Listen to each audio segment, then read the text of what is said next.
Welcome back to The Price of Business. I'm your host, Kevin Price, talking to you about you and your business. Going to spend a little time talking to Avi Lipkin, and he is with an organization out there that is monitoring the situation in the Middle East, what's going on, and how the Middle East is being brought to the United States, he would argue. His website, vicmord.com, VICMORD.com.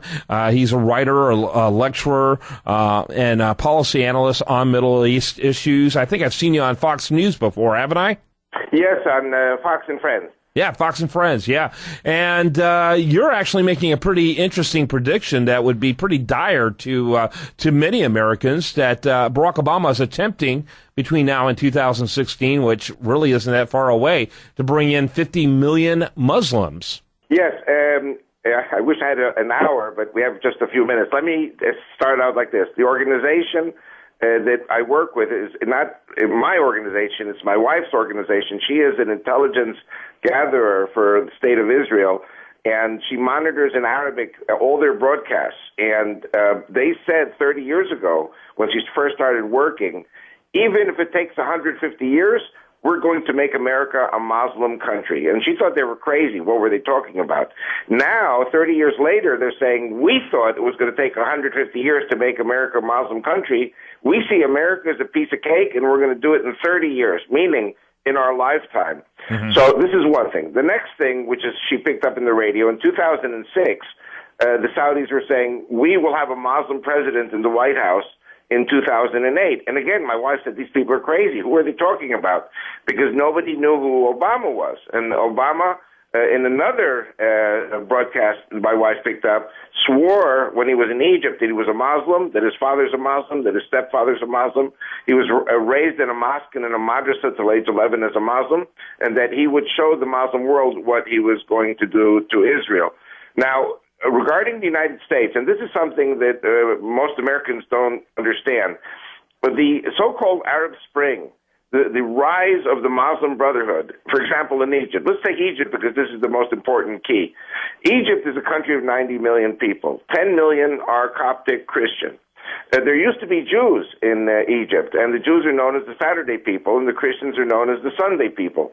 And the idea was you get rid of the Jews first, then you get rid of the Christians. Either they convert to Islam, they die, or they flee. And so that's what's happening in Egypt today. Now, your program is a business program, so let me put it down in business terms. The Christians of Egypt, the 10 million, they are the backbone of the Egyptian economy. Mm-hmm. If you get rid of the Christians in Egypt, the economy collapses. When the economy of Egypt collapses, 80 million Muslims who are left are going to starve. When people starve, what do? They leave. Where are they going to go? America. And what we see happening already is that America has gone from 100,000 Muslims in 1970 to 30 million today, all under the radar. And one of the reasons is because the American economy is propelled by oil, propelled by petrodollars and investments from Saudi Arabia, Qatar, and other countries.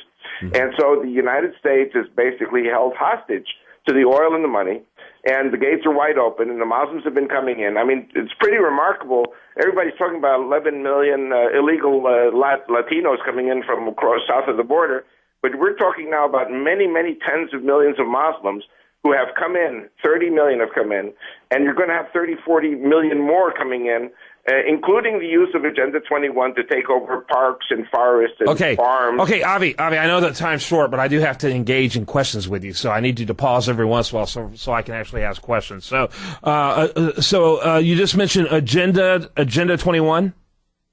Yes, Agenda 21 is an emergency program by which the U.S. government can confiscate property. Okay, talk a little bit about that. What's the basis of it, and why does it have? What is the legitimacy of it?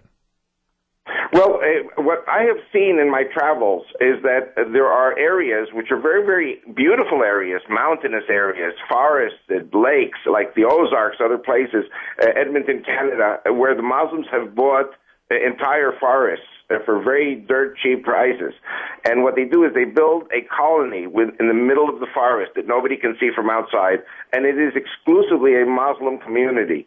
And these are popping up all over the place in the Western Hemisphere.